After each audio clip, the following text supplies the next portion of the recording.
Yo, what is up YouTube? It's your boy Legend and I'm back with another video. You already know what this is just by looking at the thumbnail. Now, as you guys know, I can't even put a like goal on this because my algorithm is shot. So all I'm gonna say is just hit the like button if you guys enjoy the content. I'm probably not even gonna start doing like goals until I hit like 100 subs. Fuck YouTube, man.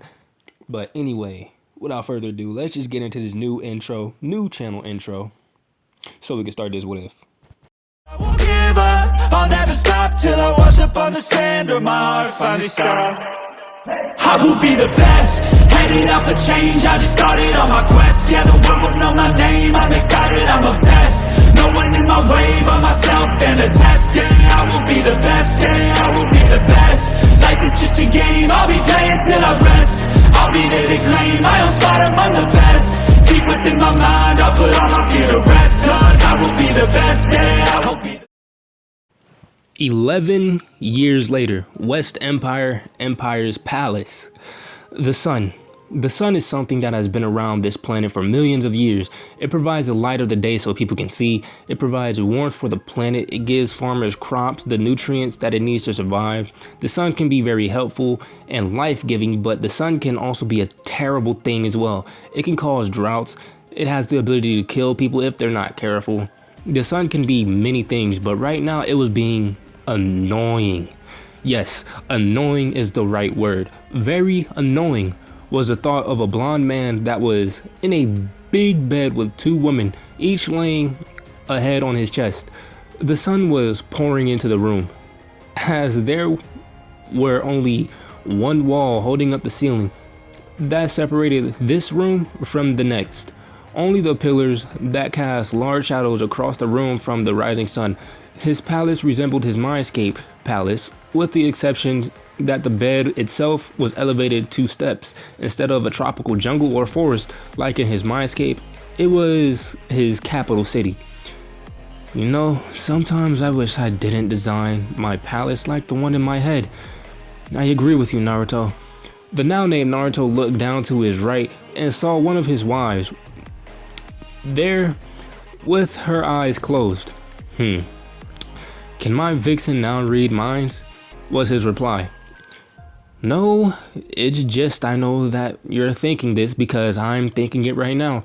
Plus, we don't want to get out of bed and don't want to leave you because you're the pillow, said Kurumi. Wait, you said we as in more than you. Yes, I'm awake. And yes, well, I agree with Kurumi. You are too comfortable and I wish not to wake. I like the way you think, Retsu, said Kurumi with a soft giggle. Naruto looked over at the woman on his left and he sees his other wife, Retsu Nohana, a woman that had black hair, pale skin with dark blue eyes, and a slim but curvy body. She too has her eyes closed, though he notices a small smirk that appears on her face. He smiles back and again looks up at the ceiling and says, "You know that even if we don't want to get up, she'll come and get us up." Yeah, I know, but I want to just sleep a little bit more before we have to get up, so why don't we wait for her to come? What do you think, Retsu? Yes, I believe that would be Though the sound of soft pitter-pattering footsteps were heard, they all listened as the three adults could hear the small sound of a child's footsteps coming closer to the bed. It stops and then they feel the weight by their feet as a child climbs up on top of the bed and proceeds to crawl upwards and sit herself onto Naruto's stomach. Papa, are you going to get up? You said you take me to visit Uncle Ken and Auntie Toka today, says the excited voice of a child. Naruto now looked down at the child that was his 4-year-old daughter, who was sitting on his stomach. The girl was about 3.5 feet tall with light tan skin that was slightly lighter than his. She had teal hair, which was similar to her mother's, and a red line tattoo that she got from him that went from one side of her face to the other under her eyes and went across the bridge of her nose. She had hazel eyes that were more green than brown and had a skull-like mask on the top of her head that was cracked, the last gift from her mother. I know I said that, baby girl, but can't you let your moms and dad sleep for just a little bit longer? Naruto asked tiredly. But you said we leave early. Nell cutely whined. Retsu spoke up this time. How about this? If you let us sleep for just a bit longer, he'll get you something sweet. Naruto just looked at Retsu and sighed, though if you look closely you could see the small smile that he made. This got Nell to go wide-eyed with excitement. Riri? Yeah, Papa will get you something really sweet. Naruto could only watch his little girl with a smile.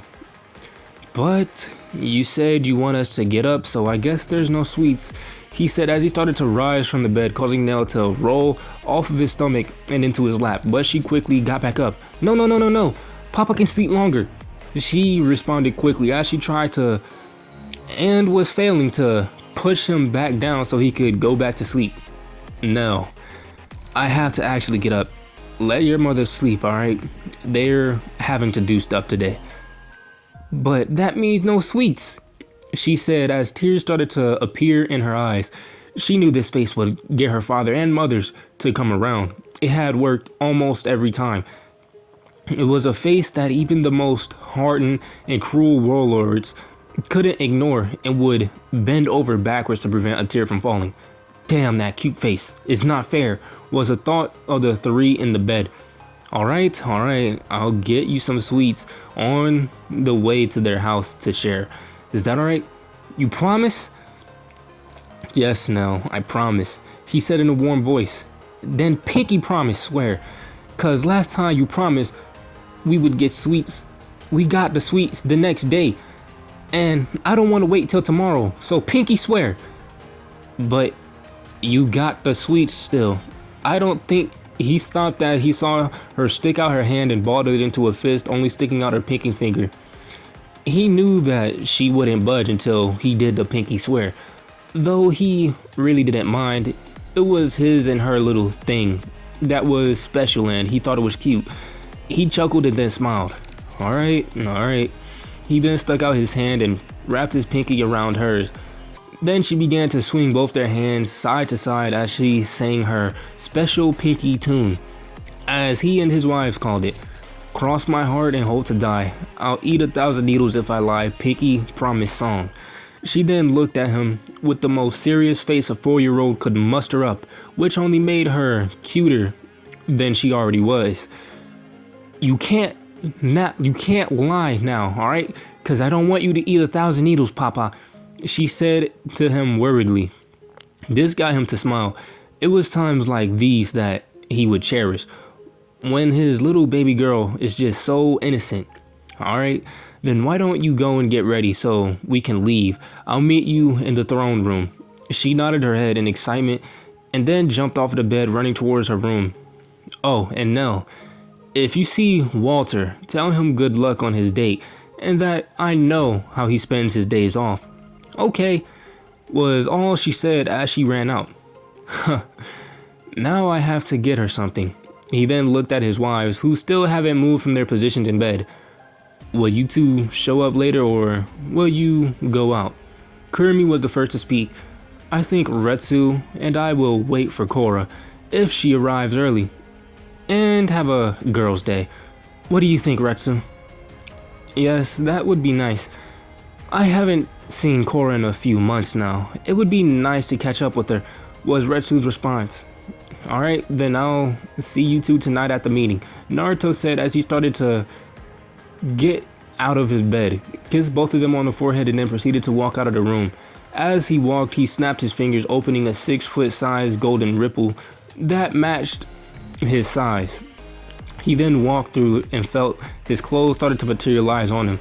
He wore a tight black sleeveless compression shirt that hugged the lean muscled body that he had, much to the pleasure of his wives. He also had a golden collar necklace, think of it like an Egyptian one, that had a small single ruby in the middle. He wore tight black ambu-like pants that were covered by a long red shendit and went on the back of his calves. Over that was gold armor that was trimmed with navy blue that went over his pants and covered his waist and both of his legs. As he walked to the throne room, he thought on how the past 11 years had shaped his life and made him the man he is today. In those 11 years since he left his father, he had experienced almost all the pain and joy that an old man had experienced throughout his entire life. He experienced it in only 11 years. He remembers how his father made the journey through the desert of the land of wind and how he made his first friend while staying in Suna, his name being Gaara. Gaara was a small boy that had red hair like his mother, that looked to be shadow around his eyes and had a kanji for love on his forehead. He was lonely like him, and they bonded over the shared hardship of carrying a tailed beast. It was funny, even though he was a Kage's kid like him, he was normal for the most part, just lonely. He later met his older siblings, who he got along with pretty well, and got them to fear their brother lest after he and Kurumi had gotten his tailed beast, Shikaku, to make peace with Gaara.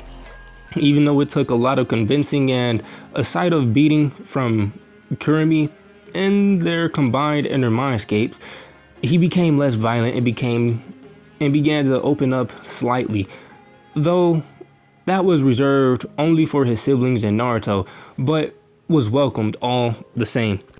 After about 2 months there, he and his father Kiritsugu left for the west and settled down in a small village that had a forest that surrounded it. Similarly to Konoha, he had stayed there for 4 years, living a happy life that wasn't plagued by any grievances. He even met his first lover there at the age of 10.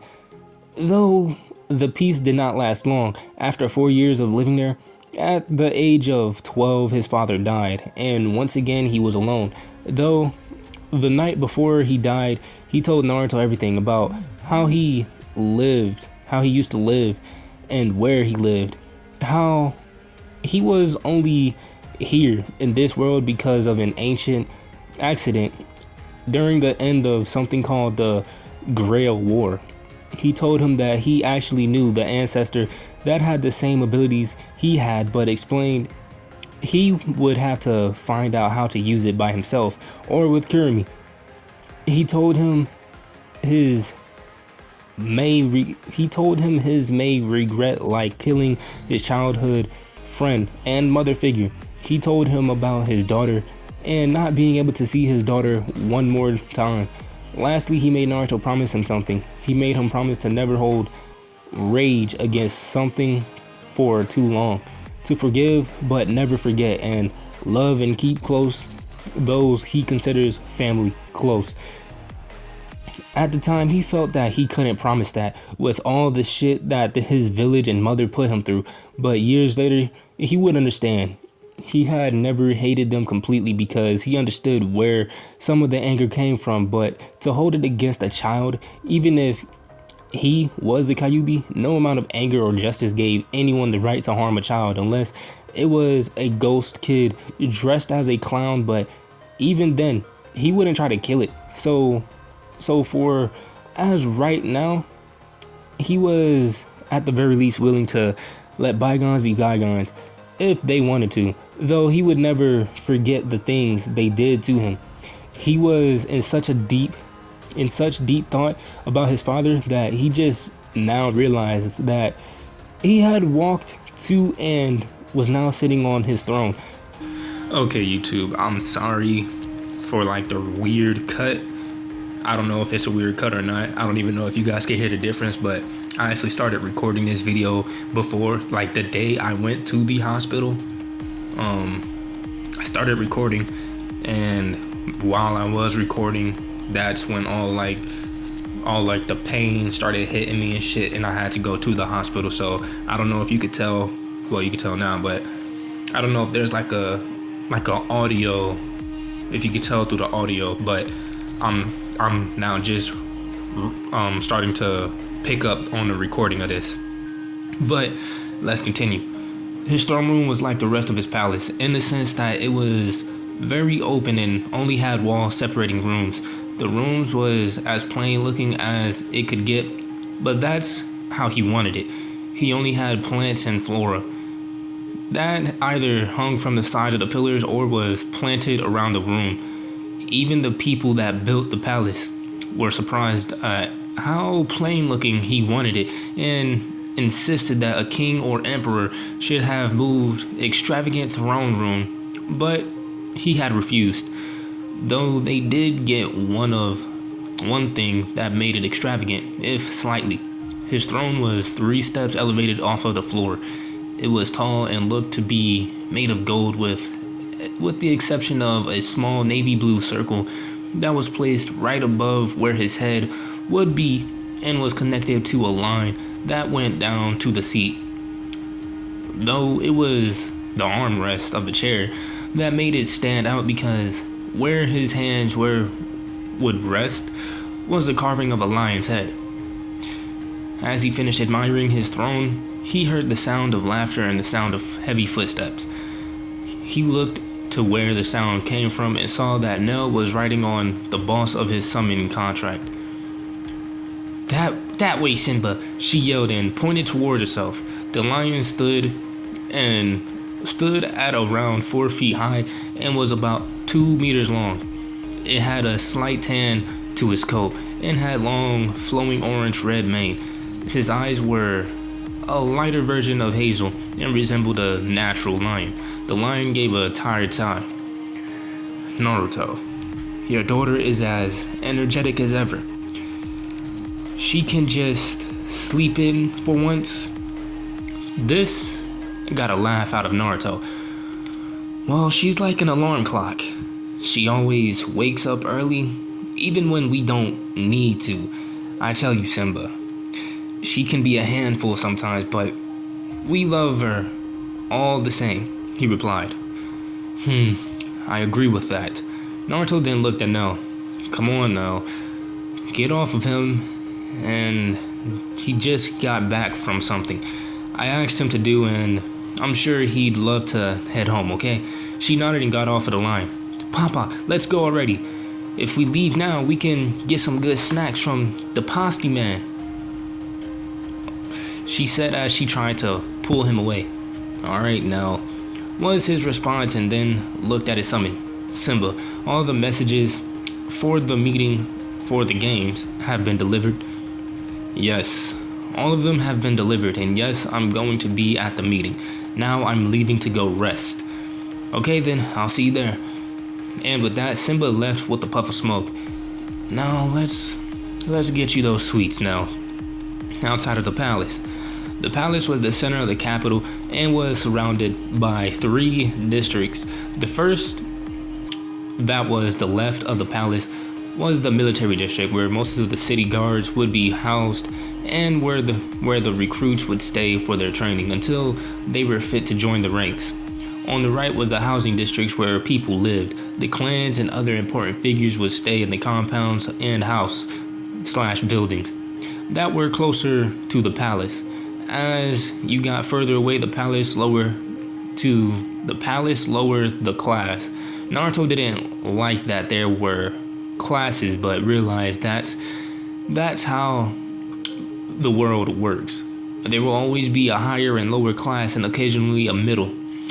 The last one, which was the one he was entering now, was the market district, where you could see all types of vendors and little stores that sold everything and almost anything from foods that would make all mouths water and weapons that were made by the finest blacksmiths. If you needed something, you would almost always find it here in the market of the capital. As they walked, people that passed and noticed them, which were most because of Nell, waved with a smile on their faces. They knew that their emperor didn't care for formal hellos and greetings or wanted praise. He had many times expressed this to his people, and while they still did it on occasions, he had gotten most to stop. As they continued to walk, Nell spotted the sweet store they would always visit when promised sweets and made it known. Papa, there's Kowski's. Let's go get some sweets. He sighed. I swear your little promise are going to be the death of me. You know that now? She just smiled at him, grabbed his hand and pulled him towards the sweet shop. This shop was one of the most well-known sweet shops around the West and was up and coming in the Elemental Nations. Kowski's, the shop wasn't all that grand, but that's what made it all the more inviting. The shop itself was a one-floor building and was a dark blue with the name hanging over the 2 entrance doors. It also had 2 glass windows, one on each side of the doors, that showed off some of the sweets that they made.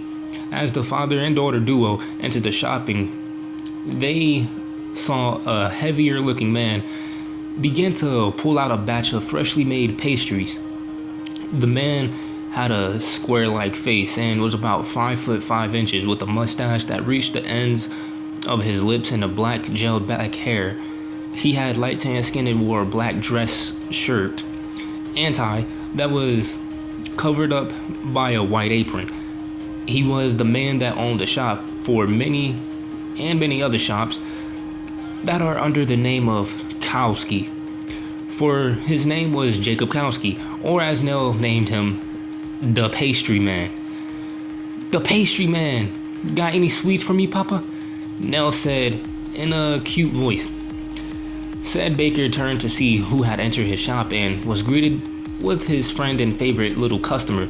Ah, what brings my emperor and my favorite little customer? He said in a joking tone and a smile on his face, knowing that he would tick Naruto off with emperor and tease little Nell with, well, little. His welcome caused a tick mark to appear on Naruto's forehead as he anticipated, and he got a cue pout from Nell. He was about to retort but was stopped when he heard Nell speak up first. Hey, I'm not little Pastry Man. I'm super tough and strong, she said, flexing her arm, which caused Naruto and Jacob to sweat drop. Naruto looked at Nell. No. He wasn't talking about, you know what? Never mind. Just pick out something that you want. He then turned back to Jacob. How you doing, Jake, since I last visited? Naruto's question brought the slightly confused baker back to reality. He then asked a worker that came out from the back and to help Nell with her selection before answering Naruto. Yeah, everything's been fine. A few issues here and there from supply shortages, but that's because my little shop sells the most and best. Jake in relaxed tone. What about you? The wives treating you good? God only knows how bad they were when you shared the idea of sharing them. I still don't know how you got them to actually share you, because I know if it were any other man that suggested what you did, they'd be cut in half by and eaten by that, not even including what would do to the poor man. He stopped and chuckled lightly. I'll tell you again, like I always do, Naruto. You're a lucky man to have 3 loving wives and such an adorable daughter. They both looked over at said girl as she oohed and awed at the choices before her. The sight was cute and brought smiles to both faces, though Naruto once again pulled Jake back to his attention with a question. So how's the store bracing the elements? I know that out there, the weather can be unforgivable sometimes, Naruto asked in a calm voice. Jake looked at him and questioningly before he saw Naruto nod his head before answering. Oh, the stores have been fine. No winds to knock anything down. A few stores had complained about earthquakes, but they eventually stopped. Some stores said that despite the risk of tsunamis being near the oceans, they said that there was nothing to worry about, though that the manager did say that they had a snake infestation, but surprisingly the snakes got rid of an unknown rat problem. Another said that they had a problem with a leak in their shop from the constant rain, and another said that they were almost on fire that burned down the store. Any idea how to help a rain leak or help prevent a fire? Well, for a leak, I guess you could fix the leak and wait it out, or you could move somewhere else if it's really bad. Though I would try and stay there and fix the problem. How to prevent a fire, you say? Well, I'd rebuild and see how it goes, though I'd make sure the problem is taken care of. There was a pause as Naruto took up a thinking pose. Although I'm interested why a snake not only helped with an unknown problem, but left the store alone. Yeah, I was just as confused, but hey, who am I to judge? Maybe he knows the shop won't hurt him. He keeps the rodents away and we leave him alone. But hey, listen to this. One store said that their stop was struck by lightning, and even though they had a store made of wood, the store was fine, as if it was never struck. Another said that they saw a holy maiden enter their shop, and that she was so beautiful that the store itself seemed to be blessed as she entered. Can you believe that? This got Jake to chuckle lightly. Thought this next one is the best. A store manager said that while he was working, he saw a snow princess and a samurai that was carrying a sack of iron. Snow princess? Most likely a pale beauty, and what, samurai would carry around a sack of iron. I tell you, Naruto, there's a lot of strange people out there. Naruto was about to respond, but was stopped by Nell. Papa, I'm done. Let's go see Uncle Ken and Aunt Toka now. I want to see them and eat sweets with them. All right. Well, we'll get going. Naruto then turned to Jake and gave a nod with a serious face before smiling again and asking, "How much is it?" Don't worry, Naruto. It's on me today," Jake said with a smile and with a nod of his own. "You sure? I have more than enough money for the cost. As I said, it's on me today. And plus, you gave me advice on some issues my shops are facing. That's more than enough." Naruto sighed. "Alright, fine." He then turned back to Nell. "You better thank Jake for the free sweets." "Thank you, pastry man. Thanks for the free sweets," was Nell's smiling response. And with that, both father and daughter duo walked out of the sweet shop towards the Kaneki's house. But guys, I'm going to end it off right there. If you guys enjoyed the video, make sure you hit that like button. Subscribe while you're at it. We're not even going to talk about like goals right now. And sorry for like the weird cut. As you guys know, I'm still in the hospital. But hey, that's not about to stop me from recording content and posting. So yeah, I'm out, and I will see you guys in the next video.